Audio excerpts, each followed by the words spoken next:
The title of my talk is Putting the Social into Data Science. And so it's about the relationship between sociology and data science as it currently stands, and how it might develop in the future. Indeed, I would argue should develop in the future. I'll begin by telling you about my background, and I will then follow this by outlining some of the work that I'm currently doing with colleagues at Warwick, and then suggest some ways in which we might strengthen the relationship between sociology and data science. So my field is social informatics, which is a term that was first coined by Rob Kling in the 90s, and he defined it in this way. It's the study of research, the body of research and study that examines social aspects of computerization, including roles of information technology in social and organizational change, the uses of information technologies in social contexts, and the ways that the social organization of information technologies is influenced by social forces and social practices.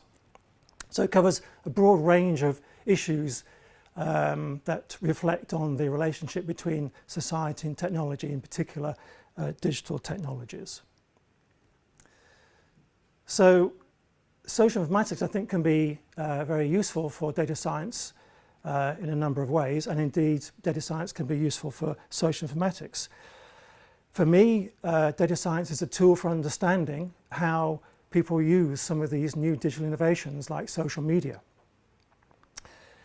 I think social informatics, on the other hand, can inform data science. Firstly, it can tell us much more about how data science is actually accomplished in practice, which I think is important if we wish to ensure that the results that data science produces are usable and useful.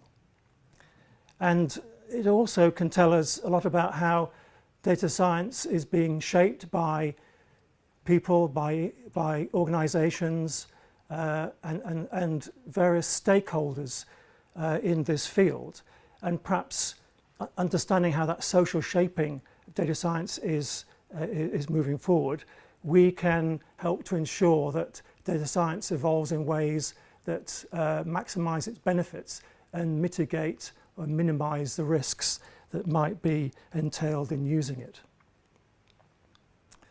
So I became interested in data science when doing a study with the Guardian newspaper in 2011 about the riots in England in August of that year. I learnt that the Guardian newspaper had collected about 2.5 million tweets collected during that period, and I offered to help them analyse that data set. They were interested in particular in understanding how people reacted to rumours that were circulating in social media at that time. And we then proceeded to examine 7 rumours in particular. And these are the rumours that we looked at.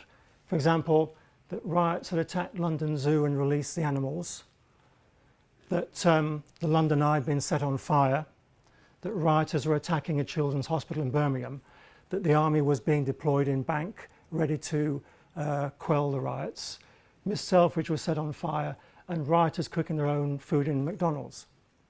So the Guardian wanted to see, through using this data, how people were reacting to social media, how they're reacting to rumours. And we therefore did a study which involved a combination of computational tools plus some quite conventional sociological methods such as code frame development and annotation to explore 7 different rumours. And with the help of the Guardian interactive digital team, we developed these visualizations of these rumours. Now, what we see here is typical of the start of a rumour, where initially, as these green blobs show, which are tweets supporting a rumour, these are very much in the majority of tweets being posted at this time. This rumour is about the Children's Hospital in Birmingham about to being attacked by rioters. We see a few people who are denying that the rumour is true, but overall the vast majority seem to take it at face value at this time. As we move forward through the timeline of the rumour, we see how the balance between tweets that are supporting the rumour and those that are denying it changes quite dramatically. We get many more people who are questioning and denying that the rumour is actually true.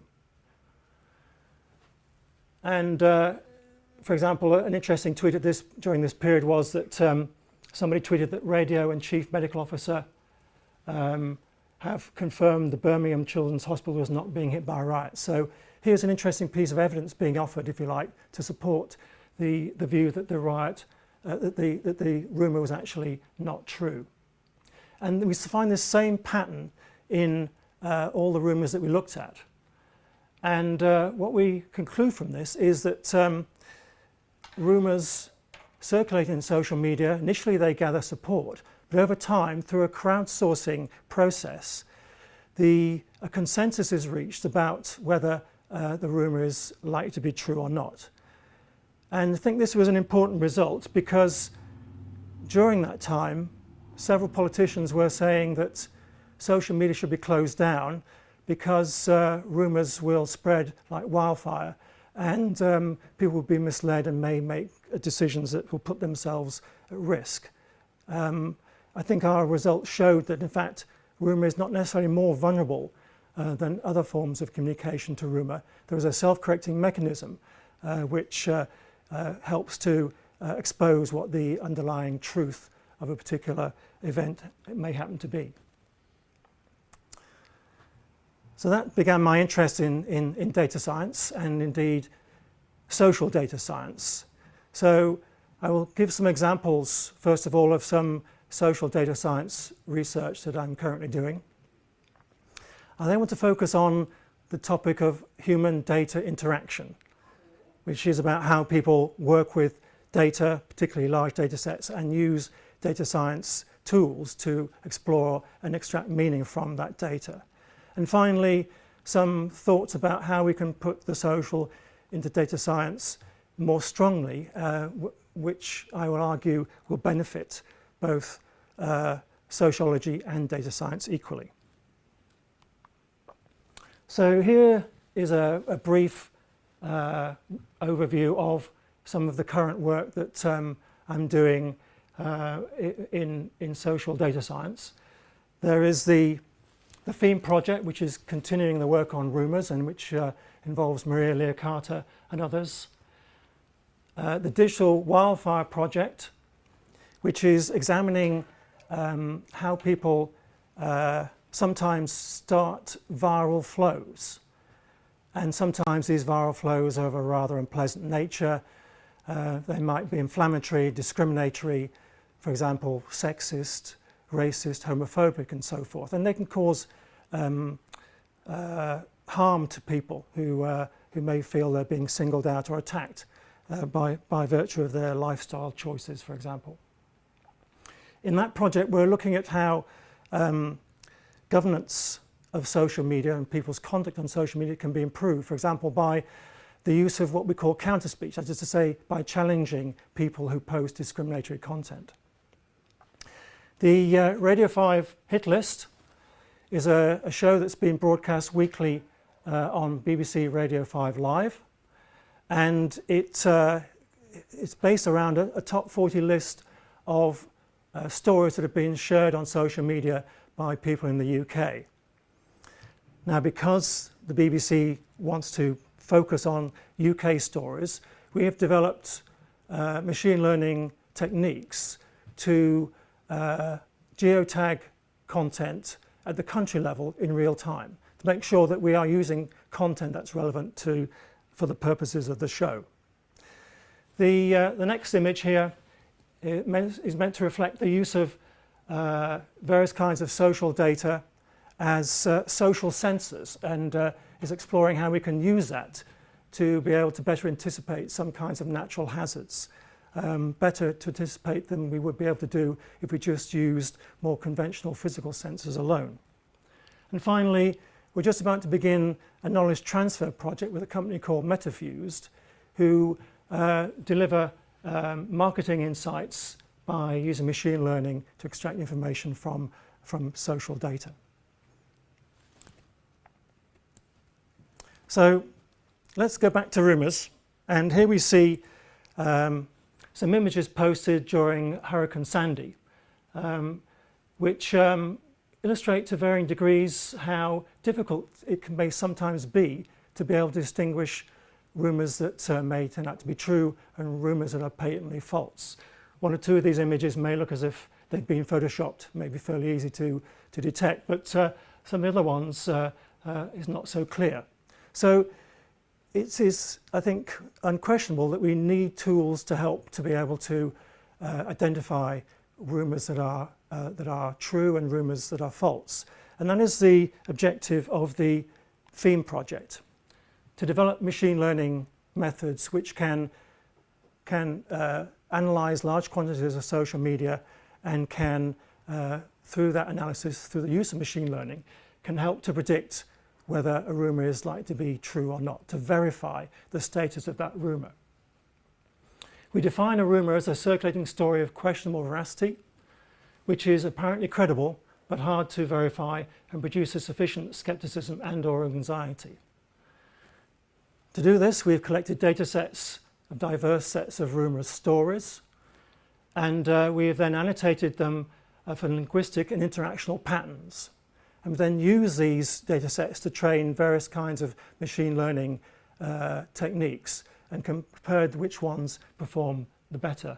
And we're currently still working on that particular part of the project.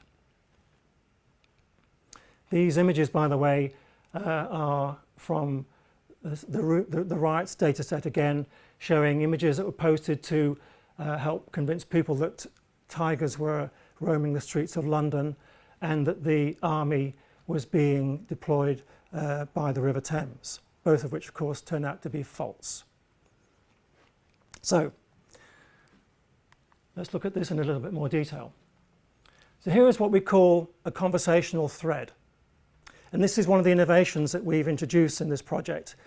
Instead of looking at individual tweets as a basis for analysis, we use this idea of a conversational thread, which is a source tweet there at the top, and tweets that follow it, which are linked to that source tweet by a reply relationship. You'll notice that this is not a linear sequence, however, that it branches as replies are made to tweets within the thread. So we see branching happening down towards the bottom of this particular thread. So we've used this approach, the conversational thread approach, in our subsequent studies of which machine learning techniques work better for predicting the veracity of rumours. Just to illustrate this a little bit more clearly, here we have a source tweet A, and here is the tree, in effect, that this conversational thread is represented by, with different branches reflecting the more local reply relationships between individual tweets. Now, we need annotated data, of course, to use machine learning if we want to be able to detect the veracity of rumour. We're using supervised techniques because we believe these will be best performing. And this is the annotation scheme that we developed to create training data sets. You see there is a source tweet and replying tweet, and depending upon whether we're annotating support or replying tweets, we annotate it for support or denying or unspecified, the response type, agreed, disagreed, appeal for more information or comment. We have a field in the annotation scheme which reflects the confidence that the person tweeting appears to be showing about what they're posting, and also to note the existence of any evidence that's been provided in order to substantiate the post and might encourage people to believe it because the evidence is somehow itself verifiable. Here's an example of the annotation, a micro-annotation task, which we put onto Crowdflower to crowdsource annotations for the different Rumour data sets that we had collected. This is what the annotator is presented with, and then they have a number of options here to record their interpretation of a particular tweet at that point in the thread. And through Crowdflower, we've managed to collect a sufficient number of annotations for the training data sets so we could then use them in order to test different machine learning approaches. Here's a summary of the main categories that we'll be looking at in the next couple of slides, that is to say, labels that identify whether a tweet is supporting, denying, querying or commenting upon a rumour. You can see that in all these different cases of rumours, Charlie Hebdo, Ebola, Essien, the Ferguson disturbances, German wings crash and so forth, we have different proportions of supporting, denying and querying tweets, but the majority, by some margin, in all cases is for commenting. And we'll bear that in mind when we come to look at the results from the machine learning approaches that we've tested.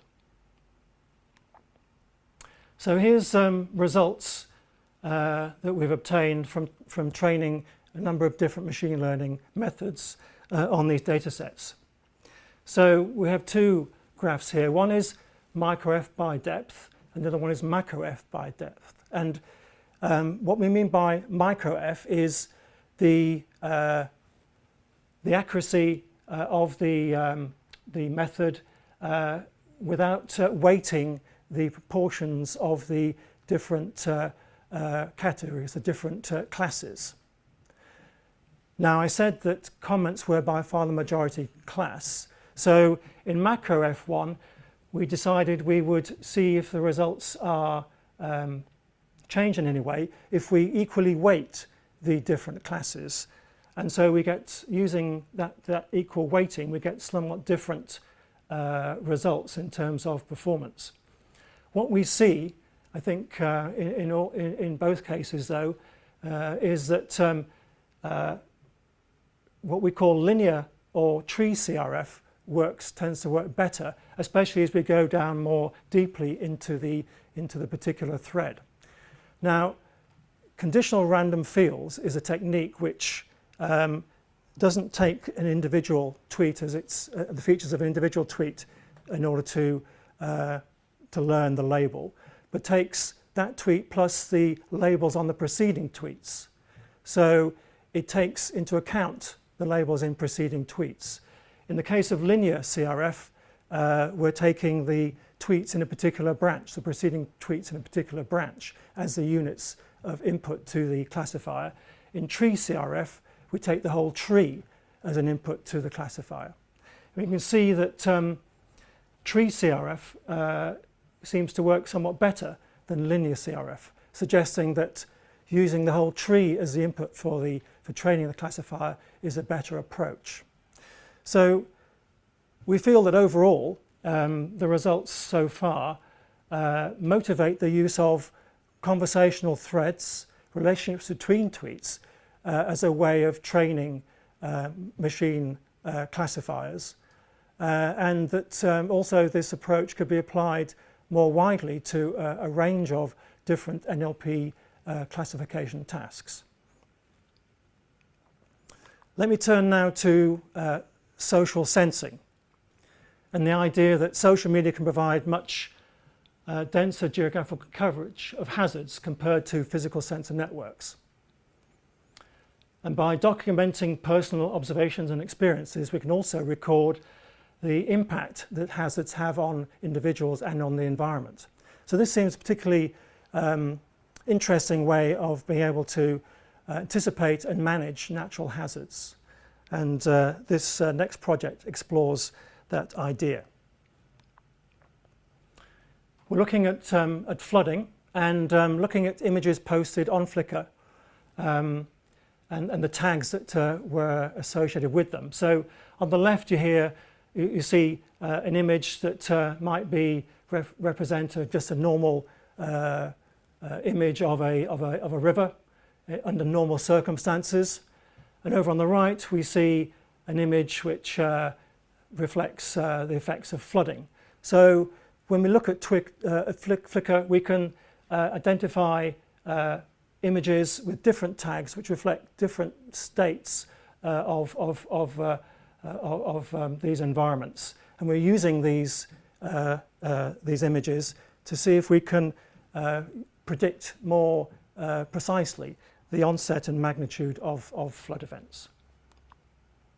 So just to show some summaries of this data set, this is the spatial distribution of images with risk signaling and neutral hydrological tags uploaded to Flickr over a 10-year period starting in 2004. We can see risk signaling or flood-related tags, flood or floodplain over on the left, and then what we refer to as neutral tags, which talk about nature, landscape, or river and water over in the middle and on the right. So these are the examples of the images and the tags that we've collected in this particular project. Here we see a timeline of those different tags over that same period, monthly aggregated over that 10 years. And finally here we see these Flickr images, the numbers of Flickr images along a time scale that also shows reports by official sources such as the Met Office and secondary weather reports, and indeed official news outlets about flooding events. So we can see here that there might be some correlation between the numbers of Flickr images posted and these flood events, and it's that we wish to explore in more detail in this project. Incidentally, this is led by Natalia Tkachenko, who is a PhD student of mine. And what we see here is a correlation between aggregated neutral hydrological tags river and water together versus the tag flood within what we call flood peak periods, which is a 5-day window around a particular flood event.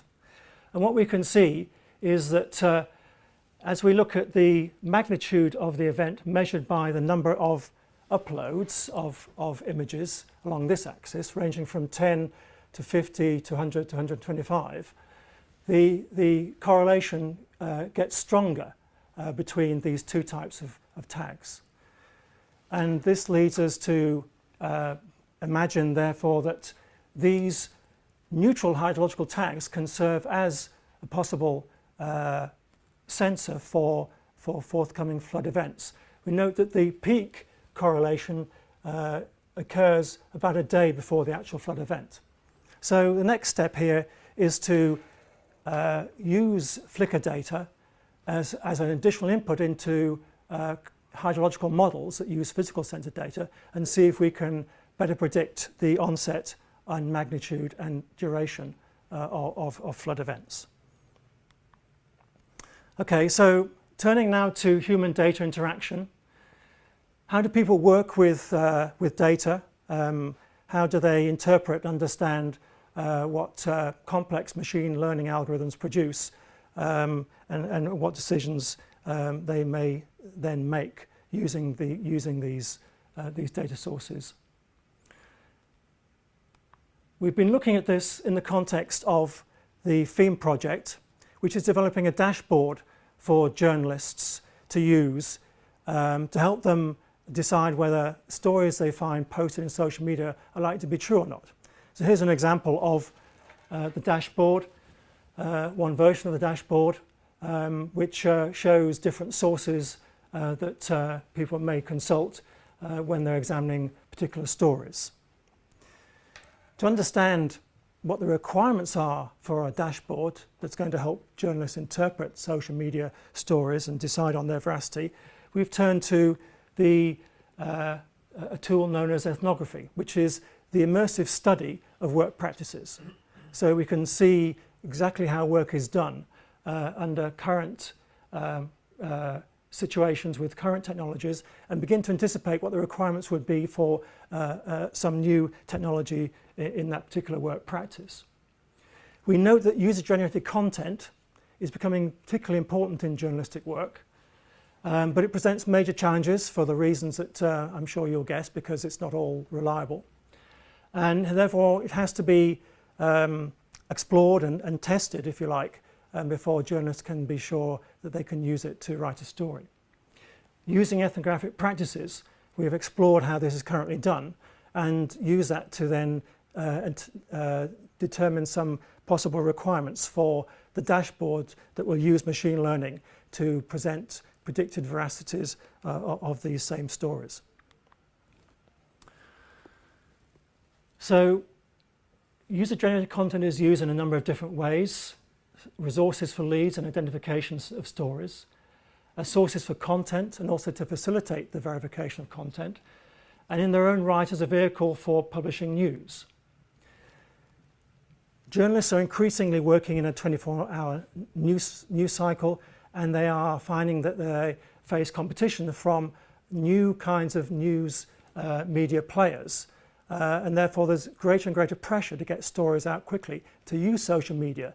But at the same time, they have to be confident that the stories they find in social media can be relied upon.